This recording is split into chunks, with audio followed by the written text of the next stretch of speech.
Bonjour et bienvenue dans cette nouvelle vidéo. Alors aujourd'hui on va voir comment tu peux prendre du recul par rapport à la peur du jugement des autres pour en être moins affecté dans ton quotidien.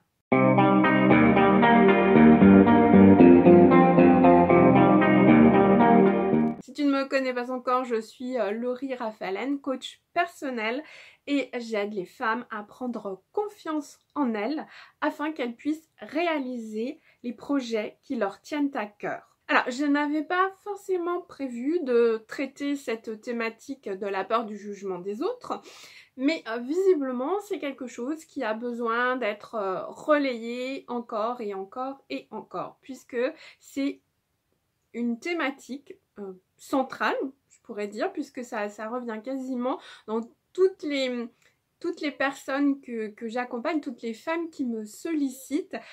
À un moment donné ou un autre, elles évoquent en fait cette peur du jugement de l'autre.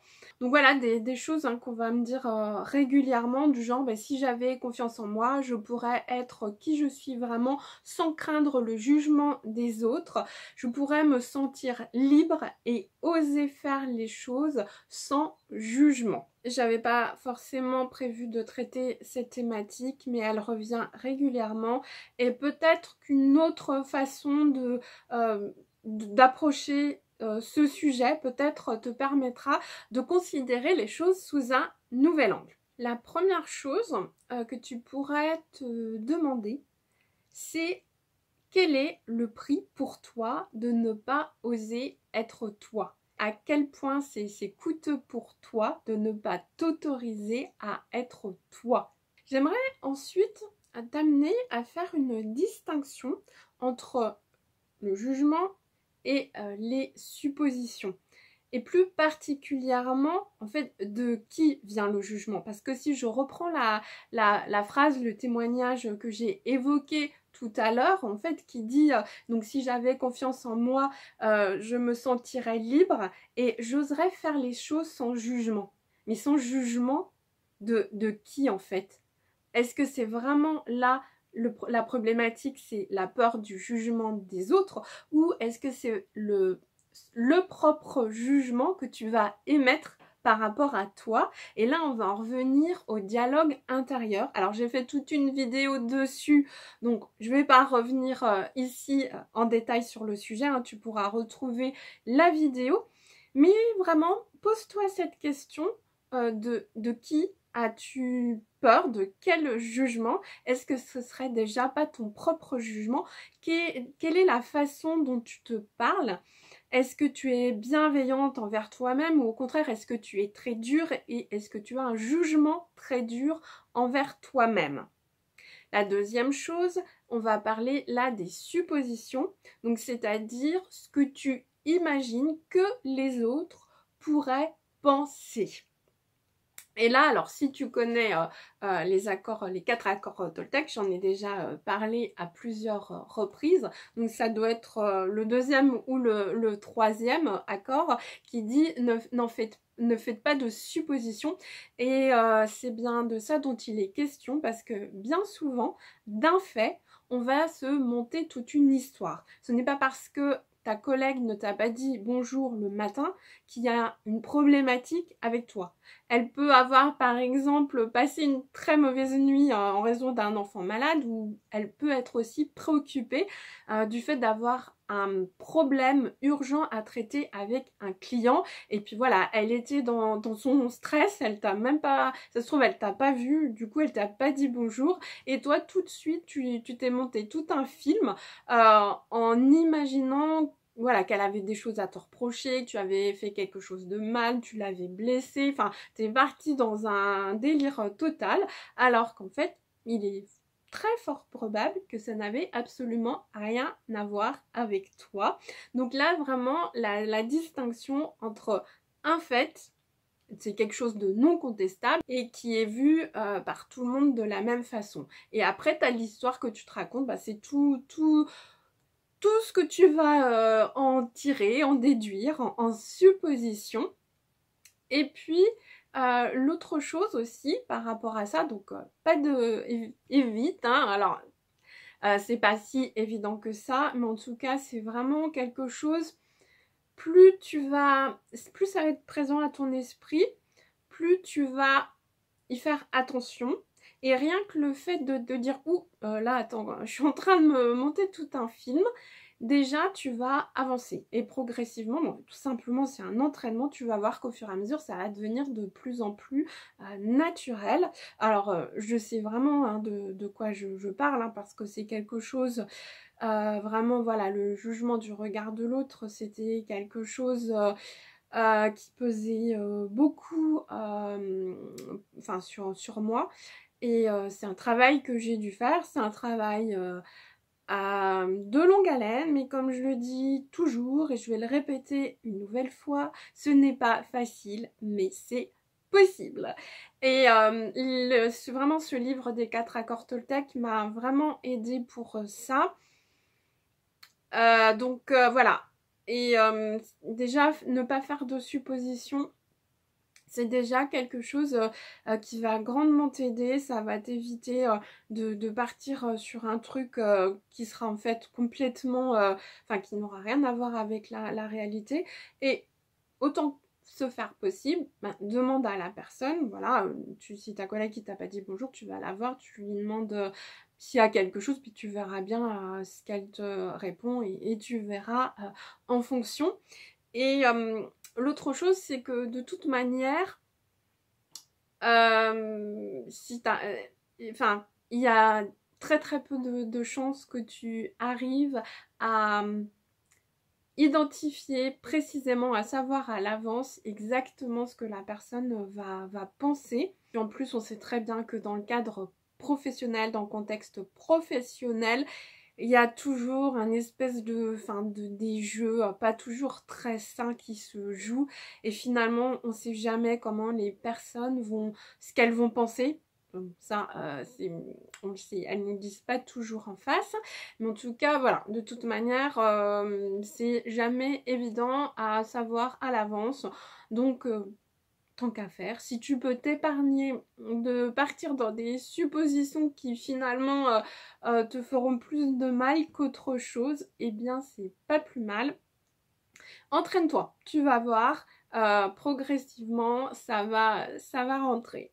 Alors moi, personnellement, ce qui a vraiment été déterminant par rapport à la peur du jugement des autres, c'est le fait de comprendre, mais vraiment de le comprendre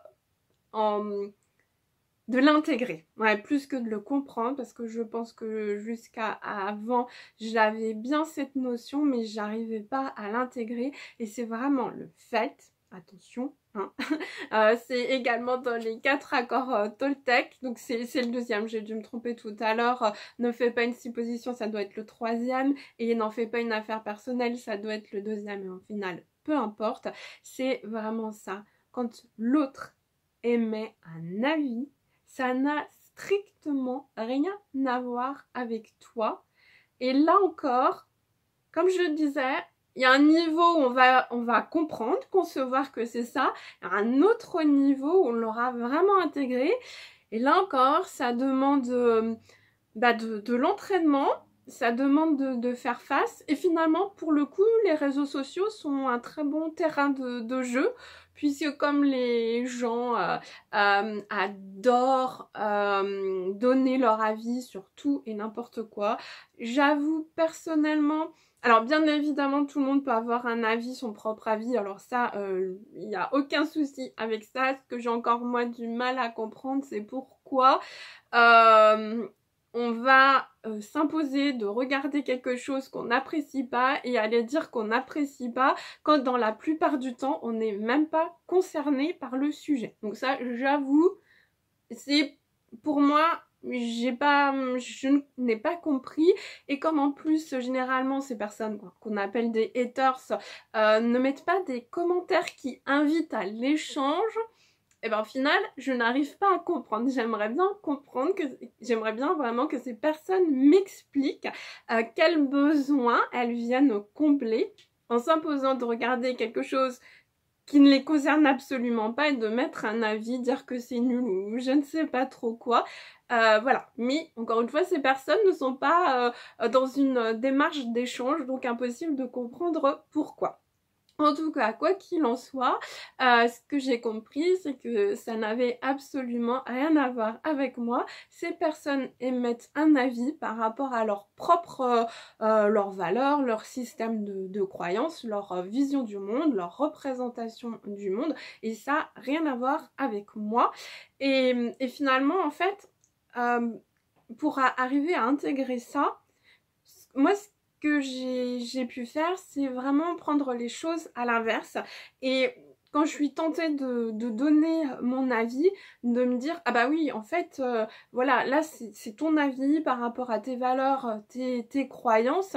Et voilà, d'autres personnes peuvent avoir d'autres avis, mais en aucun cas, tu en as contre ces personnes. C'est juste que voilà, tu vois les choses sous un angle différent. Et ça m'a vraiment beaucoup aidé. Encore une fois, hein, c'est un travail quand même de longue haleine. Ça demande un travail sur soi, de pas prendre les choses personnellement, d'arriver à prendre la juste distance nécessaire pour ne pas être affecté par ce qui va être dit. Et finalement, au départ, ce que je faisais, moi, c'était plutôt, j'étais un petit peu enfermée dans ce truc de la perfection, en me disant, voilà, je vais tout essayer de faire super bien, comme ça, personne aura rien à redire, ce sera parfait. Sauf que, bon, bah, déjà, hein, la perfection, ça n'existe pas, donc je me mettais moi-même une pression par rapport à ça, enfin, complètement inutile. Et puis de toute façon, quoi qu'il en soit, encore une fois, c'était débile, allez, je vais dire ça comme réflexion, parce que de toute manière, encore une fois, on ne peut pas, on n'a aucun pouvoir sur ce que pensent les gens, on n'a pas la maîtrise sur ce que vont penser les gens, quoi qu'on fasse. Et quand on pense à des causes les plus louables soient-elles, il y a toujours des gens qui sont pour et d'autres qui sont contre. Donc à partir de ce moment-là, voilà, on a beau faire du mieux qu'on peut, on ne peut pas plaire aux autres. Et finalement, est-ce que le plus important, c'est pas de se plaire déjà à soi-même, et en tout cas d'être aligné avec ce qu'on fait déjà, plutôt que de faire des choses qui ne nous correspondent pas pour essayer de plaire à des personnes, sachant que de toute façon, on va déplaire. Voilà. Alors, pour moi, ça a été vraiment une révélation. Finalement, c'est pas toujours que du négatif, la vie des autres, parce que on peut arriver à en tirer parti de deux façons. La première, ça peut être si ça nous blesse, qu'est-ce que ça vient dire? Pourquoi ça nous blesse? C'est certainement que c'est venu pointer quelque chose. La personne, en fait, a mis le doigt, alors sans le vouloir, parce que bon bah voilà, elle était dans son truc, elle fait part de son avis par rapport à son système de croyance. Et si ça vient nous toucher, nous blesser, c'est qu'il y a quelque chose derrière qui certainement peut être intéressant à aller creuser, parce que plus on va chercher à éviter à se retrouver dans cette situation-là, bah moins ça va nous aider. La politique de l'autruche, ça n'aide pas à progresser. Et puis en se confrontant à la chose, en travaillant dessus, on arrive à dépasser ça et à progresser. Donc ça peut être la première chose, c'est l'utiliser finalement comme un outil de connaissance de soi. Et la deuxième, donc quand ça a été fait en toute bienveillance, que la personne a exprimé son avis et que son intention c'était pas de blesser, donc là plus dans un contexte on va dire de la vraie vie, où on a la personne en face, quelqu'un qu'on connaît et qui va tout simplement voilà, donner son point de vue, et que c'est dans le cadre, c'est fait en bienveillance, elle n'avait pas l'intention de nous blesser, et qu'on n'est pas a priori, on voit pas les choses de la même façon, bah, ça peut être une façon aussi de reconsidérer les choses en essayant de se mettre à la place de la personne. Pourquoi elle pense comme ça? Qu'est-ce qui lui fait dire qu'elle voit les choses en fait sous cet angle-là? Et moi personnellement, en tout cas, je sais c'est ce qui me fait vraiment progresser le plus, c'est d'être dans les interactions avec d'autres personnes. J'adore vraiment échanger et j'adore aussi échanger avec des personnes qui ne voient pas les choses sous le même angle que moi. Donc si je devais récapituler très vite, c'est déjà de demander du jugement de qui tu as peur. Est-ce que c'est vraiment le regard des autres ou ton propre regard? Ensuite, eh bien, éviter de faire des suppositions et puis d'avoir vraiment en tête que l'avis des autres n'est que leur avis et que ça ne te concerne absolument pas. C'est vraiment leur vision du monde et voilà, suivant dans quel état d'esprit a la personne, si elle est ouverte à l'échange, tu peux en fait essayer de comprendre sa vision des choses, pourquoi elle pense comme ça, ce que tu peux en tirer pour toi, si ça peut te permettre de progresser, et puis si ça t'a blessé, de voir en fait pourquoi ça t'a blessé, de creuser vraiment là-dessus pour pouvoir dépasser cette peur, parce qu'il y a certainement une peur qui se cache derrière. Si malgré tout tu ne parviens pas à dépasser cette peur du jugement des autres et que c'est un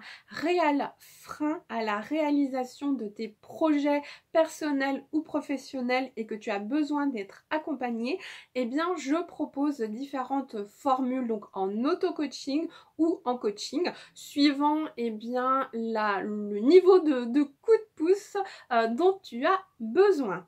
Et puis si tu n'es pas abonné à la chaîne, c'est le moment de le faire et n'hésite pas à activer la petite cloche pour recevoir toutes les notifications. Je te dis à très vite, ciao!